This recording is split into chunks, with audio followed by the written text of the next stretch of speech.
you guys. When did you start painting together? When did this project start? Well, we started with Elizabeth. Yes. I mean, you started and Elizabeth started. Liz and I started working together. I was friends with Mike and Liz, and after Mike died, I loved Liz's clay. And I came over actually and with Spike and bought some of her clay right there from her. And then I started thinking about it going, God, Elizabeth's a great painter on clay. Maybe she'd like to paint on some clay plates because I love painting on clay plates. So I brought over some and she said, I really don't collaborate with people, but sure, I'll try it. And she was just like that, off and running. I mean, you do something, you put her down, she looks at it for about 10 seconds and goes, I know what I'll do, Brightly. So anyway, you know, we started work with her when she was like 84. That's when we started. Wow. And so when she was 84. Oh, I thought you saw it in No. 1984. Anyway, so, Okay. Long story, but now we get to the important part. We've been together working 6 months, about once every 2 or 3 weeks maybe, and at one point Elizabeth said to me, what do you think about next to me down at Seward Park, Joe Max Emminger's paints, and what do you think about having him jump in on this? And I go, Joe, I love that guy. What a great idea. So we invited Mr. Joe in, and ever since, he has been an important part of this relationship. And that was lucky for me because I've worked with Julie. We've had shows together, and that's the only person I've ever worked with is Julie, and we just kind of sing together. Mm-hmm. And but I'd never actually worked with anybody else. I just been by myself. In my Julie studio. is his partner. Yes. So I was all in because I was sitting next to Elizabeth, and she's on the fly, just an extraordinary artist. It's just incredible. But she's so kind of busy, hunched over into it, you know? It's just like, and she's of her own mind. A lot of times what was going on in the class didn't much interest her and pissed off a few people. But anyway, she just so focused on her work, and especially in the kiln, the colors, she'd keep throwing it in and in and in and in until it looked good to her, you know? Mm-hmm. So I just got off on her imagery and her attitude. And I kind of learned a lot from her just by hanging out with her. I mean, when I look at these plates that you guys did, one of the things that is like totally like at the forefront is the sense of spontaneity and like just like quick, easy, playful, intuitive, exuberant collaboration, right? Like there's not this feeling of tiptoeing or cautiously approaching. I think we both sort of want to have a sense of joy about them, mm-hmm. Being alive. I mean, none of us are going to be alive forever, and it's just a sense of how cool it is to be alive. And I'd have to say, for me, plates are archetypal. We've all looked at plates from like 9 months old. We're staring into a plate. Usually it's positive because it's got food on it. So I think the round shape, the plate shape is more conducive to everyone going, ooh, than like even a rectangle or a square. That is so not the way little kids are. They're around these round plates. So it's a very friendly shape. So who does what here? Like, I mean, I know. What would you say, Joe? Mr. Dick does these beautiful, colorful birds and animals and stuff, which are really wonderful. And he does his words. He listens to conversation. Dick's a listener, which is good, because it's hard to find them. People aren't listening too much these days. And so he writes all this stuff down there. It's pretty fun to read it sometimes. And then I'd come in and do those little critters there. Those little black, the powerful black and white ones, figures. They're basically drawings that I do, because I have books full of drawings, and I'm always drawing. And it's kind of the same image as what you're talking about, Elizabeth. I also kind of paint the same things over and over again, but in different ways, you know. And somehow they click together. These plates look super clean to me. I haven't really seen them under this kind of gourmet lighting. It's like Usually, They look so clean. That's what I love that. I love that. what do you mean clean? I like things that are sort of real right there. They're not hidden. It's just right, clean, and pure, and simple, and it's there. That's what I like. You know, part of this. I'd eat off any of these plates.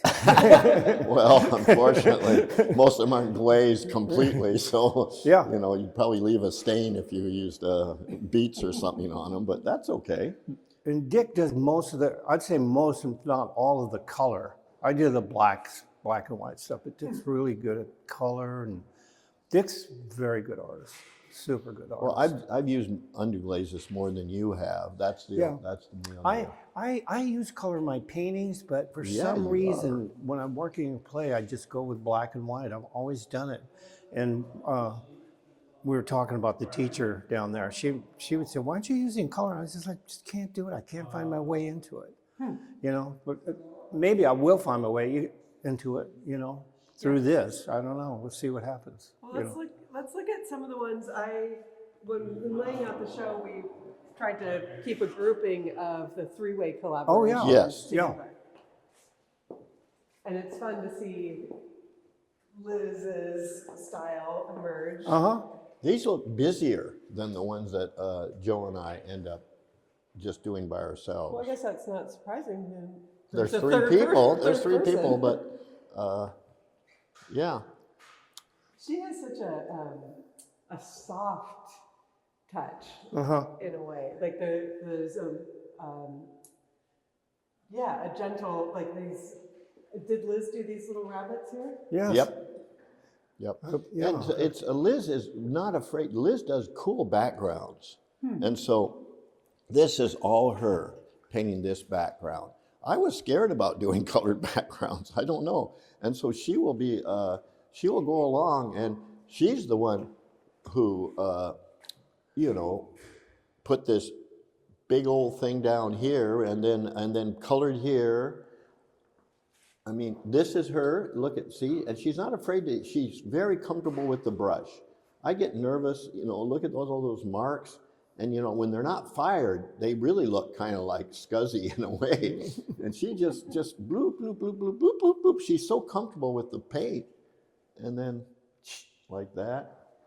She said before Joe came, I thought she said a funny thing to me. She said, because you usually lay paper down before you start painting, and she said, Joe's a lot like me. If I start laying newspaper down, I start reading what the articles are in the newspaper. Right.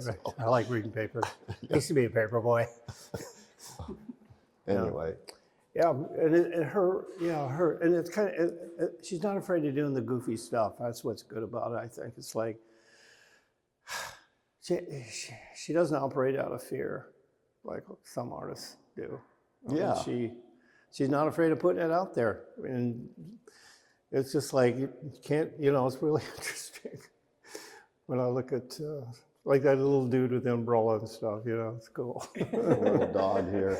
Yeah. The little bears, So see, that's her. the little rabbits and stuff. It's That's very Joe. good. It just fits. And that's there. me. It's really part of the song. So It's really good. And it's a case where I was having trouble figuring out that horse. So the thin lines are me. Elizabeth jumps in and goes, this looks like two horses to me. I would move the horse up and had that and left this one alone. She goes, and so she takes her brush and goes, now it's two horses. I hadn't done two horses. I'd really done only one horse with maybe a problem down here. She goes, we got two horses. You mean you didn't have the two heads? No, you just had one? that's all. Look at that line. Oh, okay. That powerful line is, I'd be scared to just commit like that. She's, That's good. but that's where funny. all that, that's the whole idea about a painter. If you keep painting, you're like a genius. You're talking, you're having coffee, and your hand is moving, and it's magic. I would never let someone paint on one of my paintings, ever.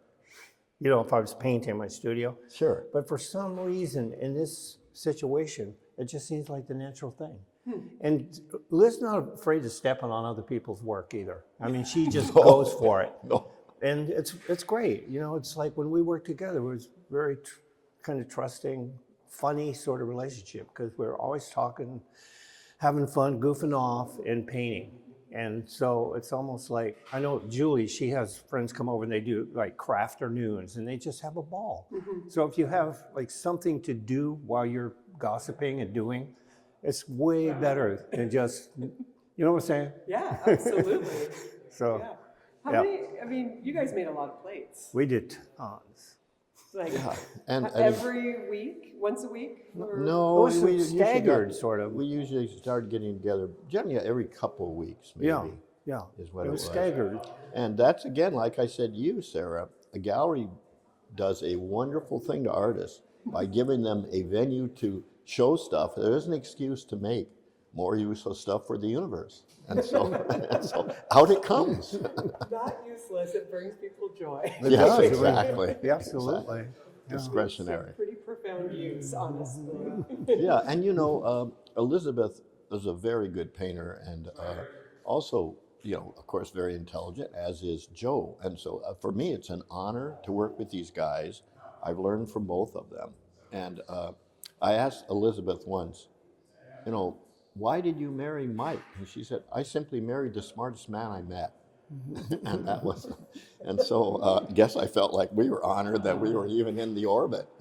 She even had us there, Right. even in a lower ring. I know, we had a lot of fun. Well, it's really wonderful to see how you guys have influenced each other and the way that the plates have evolved. And the ones that you guys did just as a duo have a really different feel to them. And but they kind of channel Liz in a lot of ways. Yeah. I mean, you kind of bring her with you with the little evergreen trees on Sometimes the I border. literally I would copy Elizabeth. I copied her evergreen trees on that one over there with the bug, the big bug. See, I think Joe started that one with the big bug. And so once he had that big bug, I just put the Liz's trees down below in a very loose way, like Elizabeth would do, which is not my font, my want. And the rest is history. I like this wall with this rabbit painting. It's a great Right. wall. Thank you. See, so this is, so obviously, when there are big images like this, Joe started that. You give Joe the plate, and he starts it. These actually, all three of these, actually, all four of these, Joe started. I did this first, and then Joe came in as a response with that. Those are pretty funny medieval owls there, Dick. They are, you know, but that's another thing. Surprisingly, Joe and I have a lot of similar things we love. Like you just said, Paul Klee. We both love Paul Klee. I love Paul Klee. We like old, funky, We love that old medieval stuff. So, anyhow. Well, briefly, tell me who made these plates, because that's actually a big difference from the Oh, last yeah. collaboration. Right. These are all handmade by Yes. a couple different artists. Two different artists, James Lobb, who used to run Pottery Northwest, and And those are the thrown ones? they were thrown, and then he started forming them like Claudia Riedner, the other person, forms them, shapes them in a bowl, a big shape, and then Claudia uses a paper clay.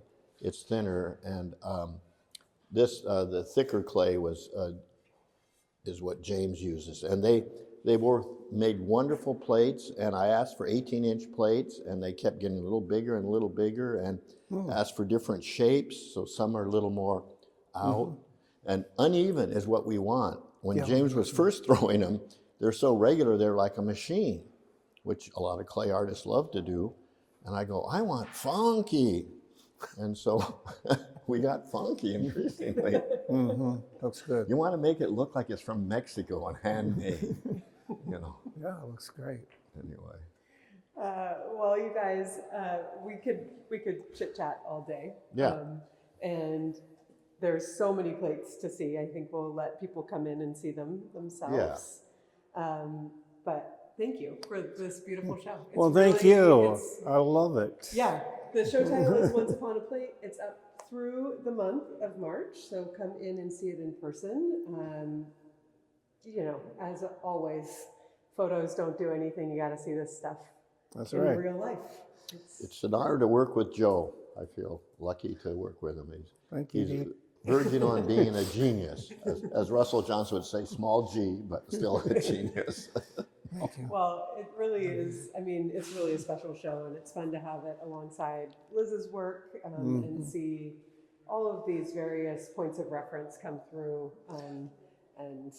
and really just the joy in making, I think, Yeah. is the big. Thank you for the Takeaway. show, and Yeah. thank you Thank for you. hanging it so Yeah, you beautifully. did a beautiful job. Killer job of hanging It's it. lovely.